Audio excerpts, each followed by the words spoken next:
While many anime and manga series explore psychological or philosophical themes, touch on social or political issues, or depict the inevitable clash of human virtues, few manage to bring so many of these elements together as effectively as Psycho-Pass. And recently I discussed my own particular reading of the show, namely that its vision of the future aligns remarkably well with the predictions made by the American political theorist James Burnham in his most famous work, The Managerial Revolution. But as the good friend I watched the series with also had to discover, beyond my admittedly overexcited references to Burnham's work, there's another book and another socio-political concept that I believe the show illustrates exceptionally well. And even though, much like Burnham, it is not among the many explicit literary or philosophical references the series makes, its ideas nonetheless shine through in countless aspects of the setting and the story itself. And once again we will focus more so on the setting, with spoilers for the actual story being rather minor, so don't worry about continuing to watch. Especially since this particular framework fits even more directly with many of the themes Psycho-Pass explores. Even for all the subtle managerial undertones I noticed in the show, for which I would hope I made the case in my previous video, this one strikes closer to the core. Because while the show naturally invites us to question the division between those deemed fit to participate in society and those considered psychologically unfit, it also raises the more difficult questions surrounding why this division exists in the first place, and how it is enforced. What do these dividing lines even mean? Beyond bars, what separates sanity from madness, health from deviance, and a dangerous mind from merely an inconvenient one? Well, once again, we are not left alone in our search for answers to these questions, because once more, we are joined by the work of a controversial and often deeply misunderstood thinker, as we descend further into Psycho-Pass's dark vision of the 22nd century. The city is like a parody of the sort of novels I used to read when I was younger. Oh yeah, what kind? Like a William Gibson book? More like Philip K. Dick. But before we get into the main discussion of this video, a quick refresher for those who haven't watched the show or my previous video on it, but let us keep things brief. In the world of Psycho-Pass, the breakdown of the old world order during the first half of the 22nd century has left much of the globe in a precarious, unstable state, with one notable exception. Japan has not only survived this age of turmoil, but thrived, and has now become something close to an almost perfect paradise, where many of the anxieties of personal and public life have become relics of the past. From finding your ideal job or partner, to governance and criminal investigation, people can rely on the algorithmic guidance of the miraculous Sybil system. This incredibly advanced welfare apparatus is capable of quantifying the human psyche, and thus provides every citizen with the path in life that will supposedly guarantee them the greatest happiness. This is achieved through a vast surveillance network and a technology called cymatic scans, which supplies Sybil with the data it needs to constantly analyze every citizen's mental state, expressed through the titular Psycho-Pass. Its hue reflects a person's stress level, while the related crime coefficient measures their propensity towards criminal behavior. If either begins to deteriorate, the person is either instructed to seek one of the many forms of mental treatment provided by the state, or in more drastic cases, the Ministry of Welfare's Public Safety Bureau is deployed to deal with the situation according to Sybil's judgment. And while a person's hue may fluctuate somewhat, the vast majority of people remain below a crime coefficient of 100 and live their lives as ordinary citizens. Those who exceed that threshold, however, are classified as latent criminals and must be isolated until recovery. And those who reach 300 or above are deemed a threat to society worthy of lethal pursuit by the PSB's agents. This is the world our protagonists, namely the PSB's Criminal Investigation Department's Division 1, operate in, a society where the system holds justice at gunpoint. And one that, at least to me, and I hope to you soon as well, feels all too similar to the creeping threats emerging in our own modern society and to the systems diagnosed so sharply by Thomas Szasz. It's sad what we've become, isn't it? We are now capable of caring for ourselves to the point that we actually regress as living beings. We're killing ourselves with good intentions. To give a quick background on the man, Thomas Szasz was an Hungarian-American psychiatrist and social critic. He was born in Budapest in 1920 and emigrated to the United States in 1938, as Europe once again descended into catastrophe. He completed his undergraduate studies at the University of Cincinnati before going on to earn his MD there in 1944, after which he trained in psychoanalysis at the Chicago Institute for Psychoanalysis. In 1956 he was appointed professor of psychiatry at the SUNY Upstate Medical University in Syracuse, where he remained for the rest of his career, becoming professor emeritus in 1990.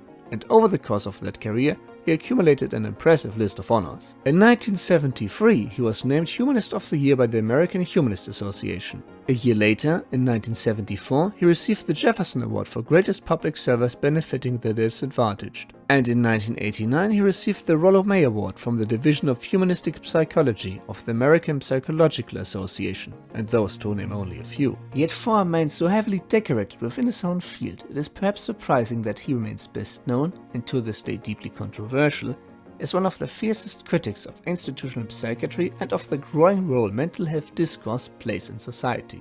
The story of that international fame, and at times outright infamy, began in 1961, with a book carrying a rather provocative title and an equally outrageous central claim: that mental illness, at least in the way the term had come to be used in modern society, was merely a myth. You see, Szasz was deeply influenced by libertarian philosophy, and he cherished the civil liberties of the country in whose name Americans had by that point fought 2 world wars. And in his view, those liberties, alongside general human well-being, had increasingly come under threat. So he challenged the core psychiatric assumptions of his time, becoming foremost a vocal opponent of involuntary commitment and psychiatric coercion, while advocating instead for voluntary adult consent and personal responsibility. His work remained controversial, but it had a long afterlife in libertarian, legal and humanist circles. But what does it mean to say that mental illness is a myth? Well, it was not to say that what we call mental illness did not exist, that people were not suffering, or that they should not seek and receive help. Rather, he argued that it was a metaphor that had been mistaken for literal fact, and that with this came the often patronizing and pathologizing attitude of psychiatry he criticized. He pointed out that for most physical ailments, doctors can identify them based on demonstrable physical symptoms and remedy the underlying cause, be it a pathogen, an injury, or a measurable biological process. Psychiatry, by contrast, cannot point to a broken organ or a viral infection. It works through clusters of behavior, but those are far more relative than hard biological facts. He believed that what we label as mental illness is more often a product of the difficulties, stresses and conflicts of life, what he called problems in living, the toxic environments and relationships that people find themselves caught up in. And instead of looking at every case and every patient individually and with due care, he feared that there was a tendency to simply label people as some variation of mentally ill and then apply a standardized, one-size-fits-all response. Just like in the dreadful era of lobotomies, whose final days Szasz himself had lived through. And he worried that their role had since been supplanted by psychopharmacology, with America in particular repeating that tragic pattern.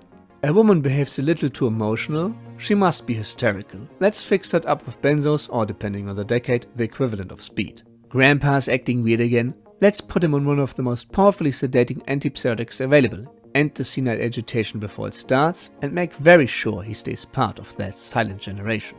A young boy has trouble sitting still in class, staying focused or paying attention. That can't be natural. Let's put him on Ritalin. I think you get the pattern, and as someone who had a fair bit of experience with the latter option, I'll admit I feel a bit conflicted about it in retrospect. Relatively harmless compared to the other examples, and it did work for me, but not without a few side effects. Now, Szasz didn't deny that psychological problems existed, or that medication and therapy could help those in genuine distress. He explicitly rejected the antipsychiatry label. What he strictly opposed was any coercive element in the process, and imposing them on people without their consent, which he saw as a fundamental violation of their freedom.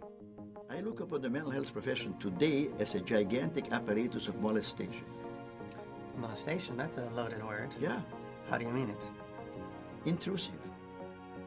And he suspected that while psychiatry likes to present itself as a neutral science, it was riddled with value judgments and frequently used as an instrument of social control. Just think back to those early examples. Women being hysterical, children and the elderly acting out. Aren't those symptoms terribly subjective? Who exactly decides whether those behaviors are within acceptable bounds or not? Society, guided by its ever-shifting sense of what is inconvenient to it? What we now call ADHD likely existed long before it was labeled a mental illness. And the reverse was true of homosexuality, which was classified as one until 1973. It was this aspect of psychiatry, as an instrument of social control, that Szasz examined in the book that I want to discuss today, released in the all-too-fitting year of 1984. And as we will see, even more so than Orwell's vision, its ideas fit the world of psychopaths disturbingly well, when viewed through the lens of the therapeutic state. Don't you watch the Ministry of Welfare's recommended news? Why the hell would I watch that crap? Well, with Spengler and Burnham, I first explained the core thesis of the work before applying it to the subject of the video. I think with this one the two can go hand in hand. We have already covered the basic gestalt of Szász's general beliefs, and the book is also less of a single sustained thesis than a collection of short essays, op-eds and reviews, written for newspapers, magazines and journals and gathered into book form. And not all of them apply directly to psychopaths, or we simply don't know enough about the setting to say whether they do.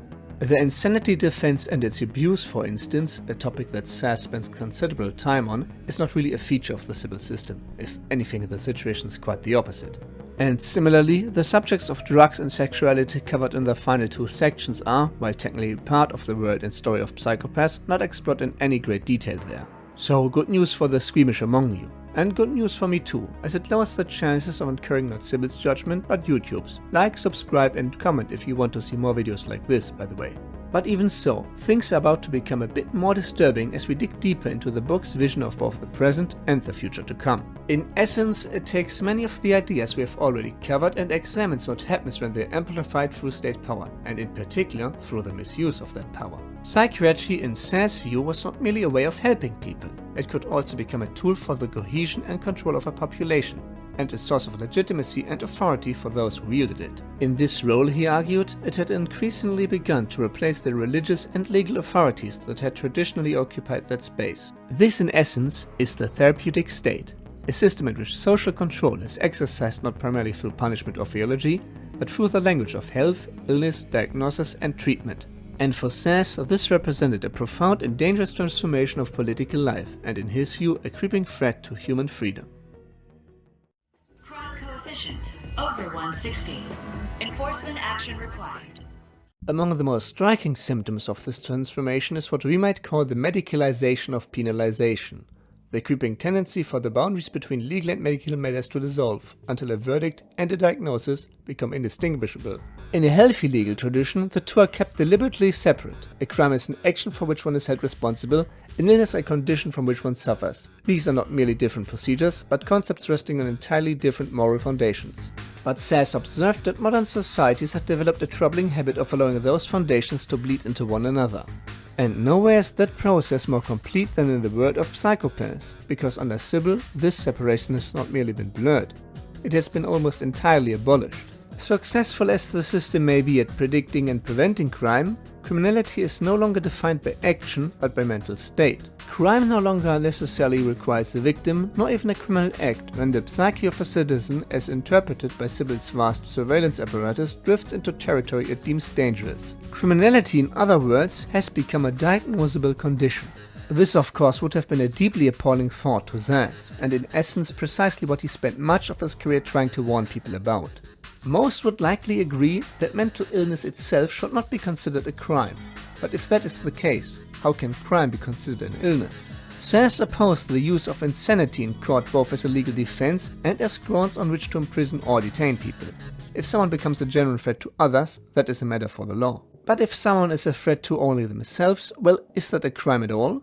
Treating it as one, however compassionately framed, opens a door that is very difficult to close again. Szász insisted that responsibility cannot be untied from choice nor accountability from action. Otherwise, both personal freedom and legal responsibility are lost. Both, he believed, were foundations of any free society, and both, he argued, the therapeutic state was quietly and steadily corroding. This blurring of legal and medical matters plays right into a point I raised in my previous video, that while the inspectors fulfill the role of the police in their world, by their nature they seem to be something a bit different. Institutionally, the PSB is a department of the Ministry of Health and Welfare, where going by modern Japan, the police force normally operates under its own commission under the Cabinet Office, and other modern nations usually under the Ministry of the Interior or Ministry of Justice. And it extends to the profile of the inspectors themselves, if we look beyond the show into supplementary materials. The female protagonist of the visual novel, for example, studied healthcare and psychology before attending a PSB training center. And many other inspectors in the series also had majors in psychology, while others specialized in legal studies or information engineering. All qualifications that are not bad for police work, but notably more theoretical rather than practical, with the applied side apparently handled by PSB training that seems to last a year the most. The picture that emerges is one where the primary requirement to become an inspector is not experience in law enforcement but fluency in the language of mental health and the management of Sybil's world. We can and perhaps should think of them not just as criminal inspectors but as mental health care inspectors, not officers of the law but, to use Szasz's own phrase, agents of the state. A similar pattern emerges when we look more closely at the minority of the population branded as latent criminals and their treatment. Szasz often argued that involuntary hospitalization was in essence nothing but incarceration under a different name, and under Sybil's rule, they actually are one and the same. Our view of latent criminals is somewhat skewed by those we spend the most time with, the enforcers who serve the PSP alongside the inspectors.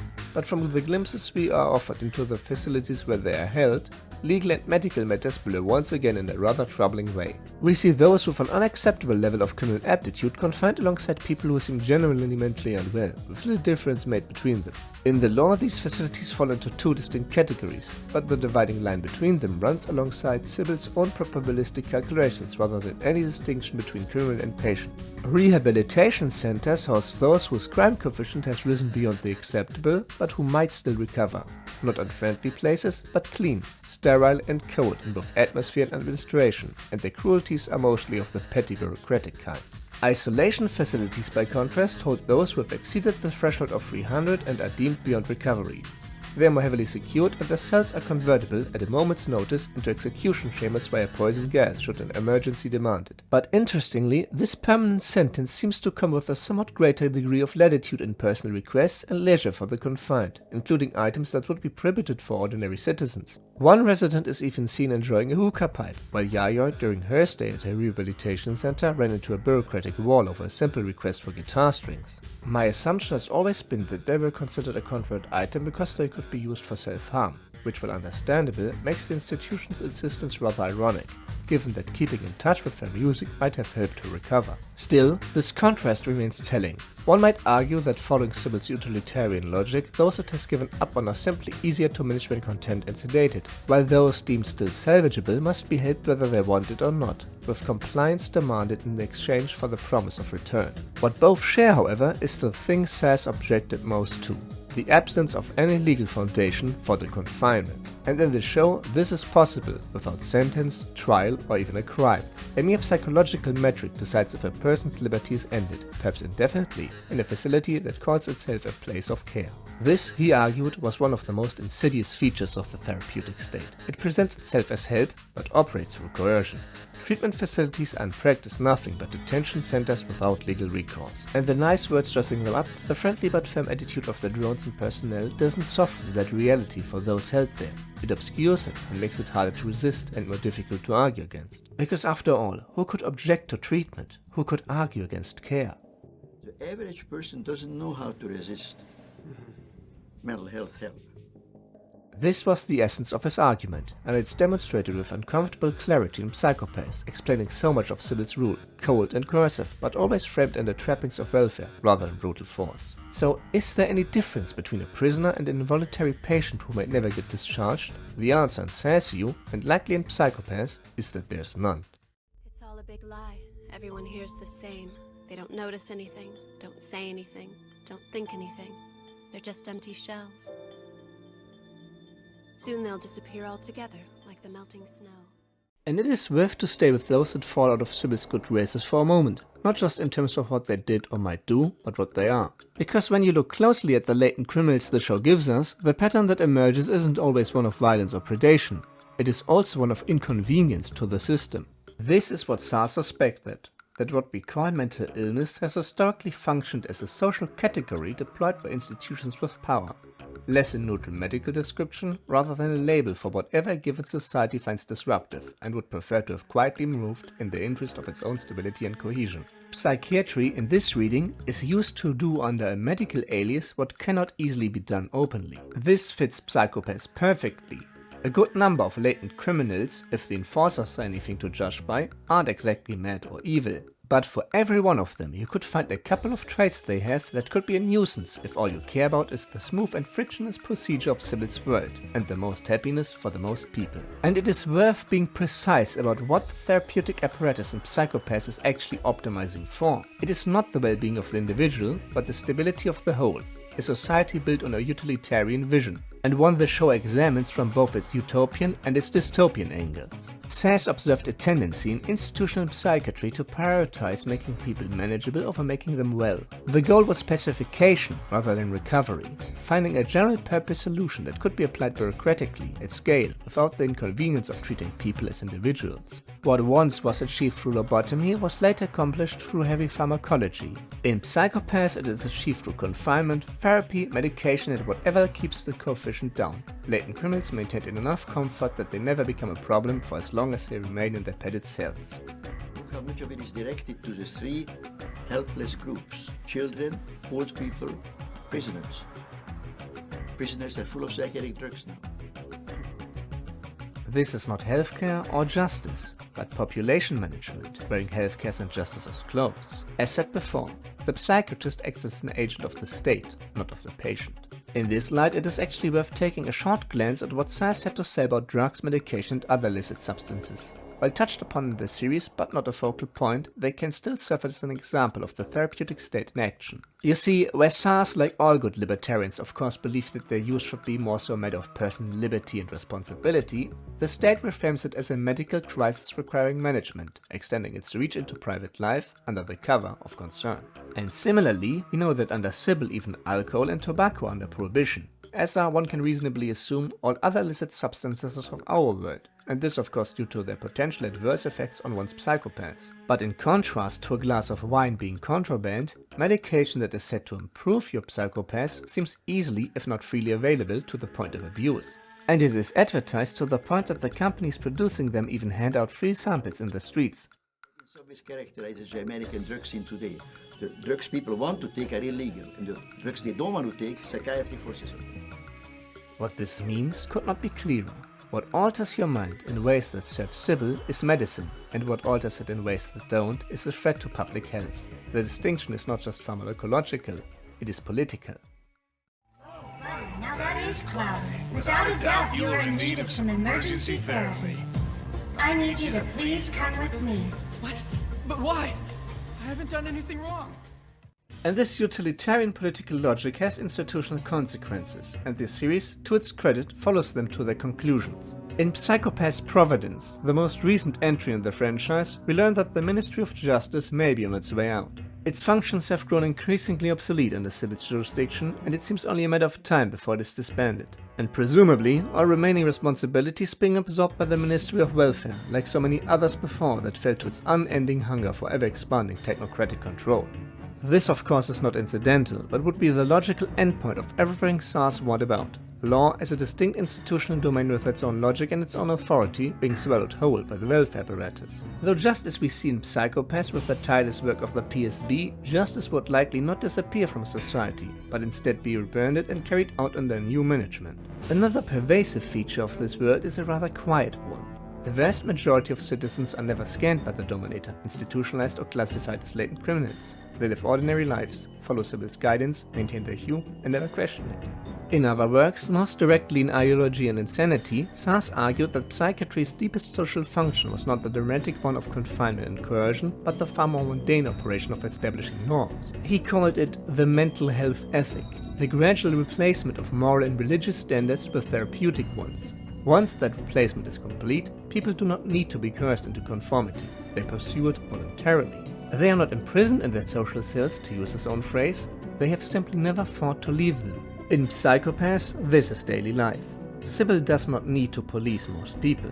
It has taught them to police themselves. The system's greatest achievement is not the Dominator or the isolation facility. It is the citizen who never gives either any reason to be used. This brings us to one of the most unsettling aspects of the therapeutic state, one that feels particularly prophetic alongside the future Psychopaths imagines. Szász warned that therapeutic idealism, taken far enough, will cause more harm than good. The genuine humanitarian impulse to help, to heal and to reduce suffering contains within it a dangerous seed. The assumption that deviance is a problem to be solved. And once that assumption takes hold, tolerance for deviance quietly disappears. If we have the tools to identify psychological risk, the institutions to manage it, and the stated goal of a healthier society, then what possible justification remains for allowing that risk to go unaddressed? This is the logic embodied by Sybil. As I stressed before, it is not cruel in the manner of overtly authoritarian regimes. It doesn't present itself as particularly punitive or ideological, but as caring, as a vast and benevolent infrastructure devoted to human happiness. And that precisely is what makes it so total. A regime that rules through fear can be resisted because fear is visible. A regime that rules through welfare is far harder to push back against because every act of resistance can be reframed as a symptom.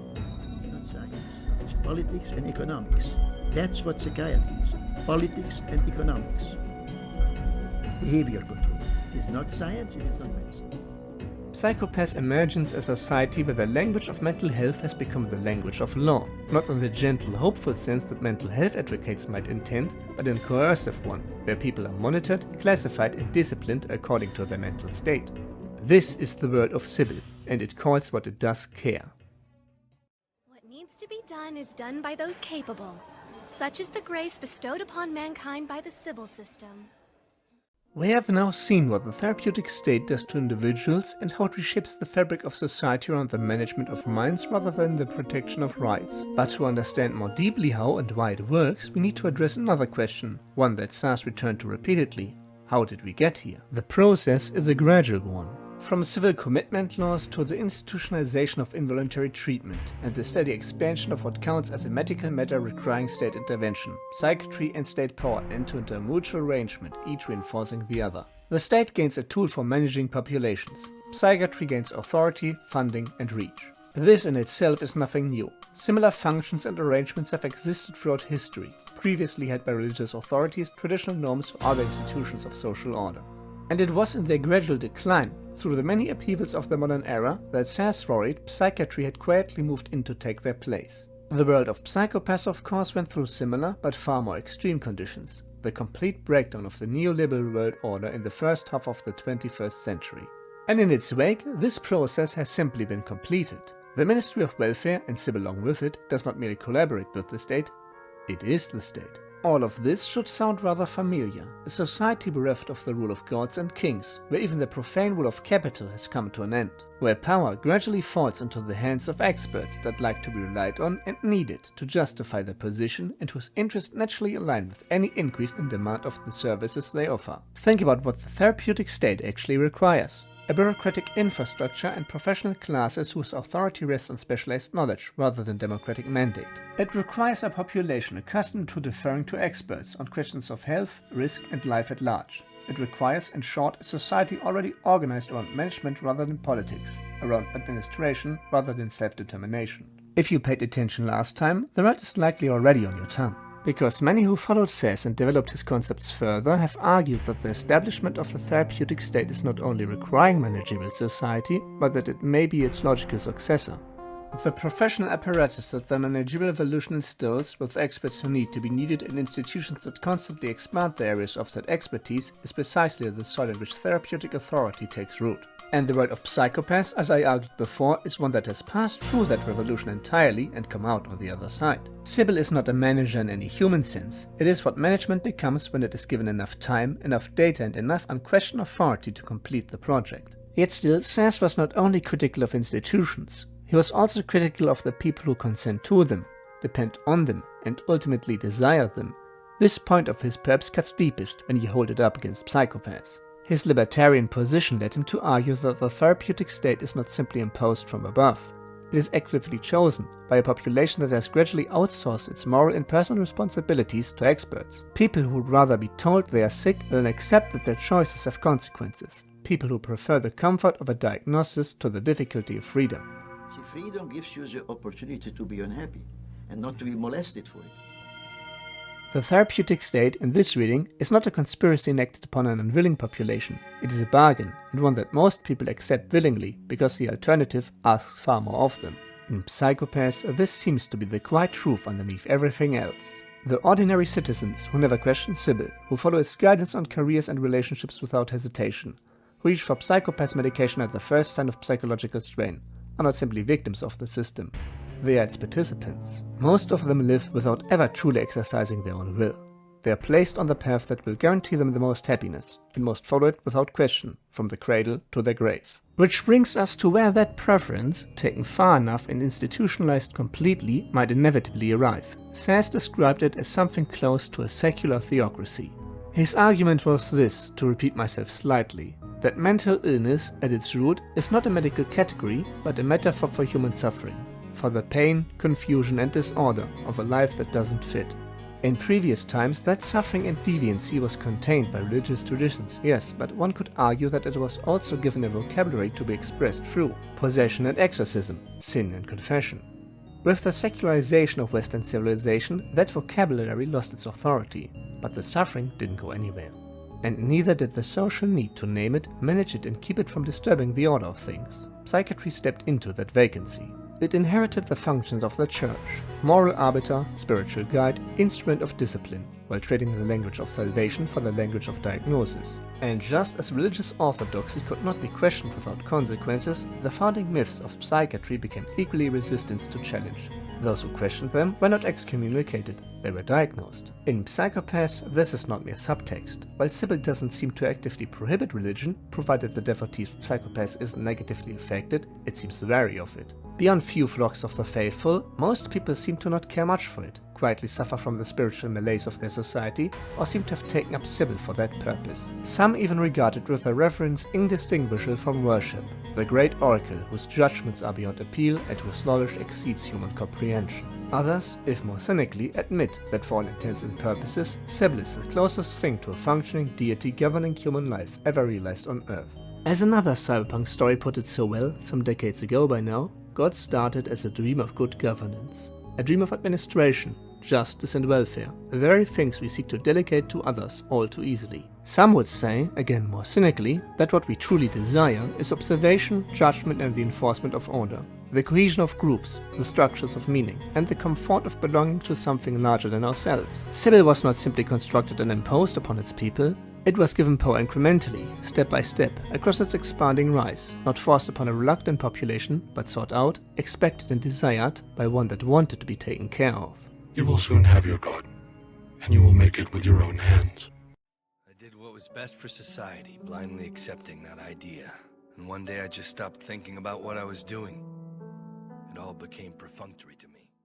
Now of course, throughout this video and the one before, I've taken Western, largely American thinkers and held them up against a Japanese show. There are nuances lost in that translation and I won't pretend otherwise. But Psychopaths does not simply wear its countless Western influences on its sleeve by accident. Its creators were clearly engaging, deliberately and thoughtfully, with many Western thinkers and the same anxieties that have occupied our own thoughts for the better part of a century. Because those anxieties are not uniquely Western or Eastern, but increasingly part of the entire modern world. In a recent interview, Koro Taniguchi, director of Code Geass and One Piece, voiced his own concern about a cultural shift within Japan. A drift toward what he called a white society, the color being reminiscent of sterility. A hyper-connected but highly sanitized culture, in which aggressive or disruptive behavior is steadily discouraged in favor of enforced harmony and conformity. A society, in other words, increasingly allergic to friction of any kind. That should sound familiar by now. Szász himself, for what it's worth, is not a settled figure either.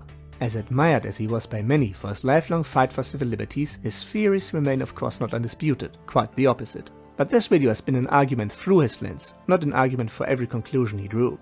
And still, fiction or not, the questions Psychopaths raises are not science fiction. About who gets to decide what counts as disruptive, about what we trade away in exchange for safety and harmony, about who actually benefits when deviance itself becomes diagnosable. And when you hold the show up against Szász's lens, all the pieces are there. The medicalisation of penalisation, so total that crime and diagnosis become the same word. The collapse of legal responsibility, so complete that at times it is difficult to say whether the PSP is catching criminals or patients. Inspectors who are in function, if not in name, agents of the state rather than officers of the law.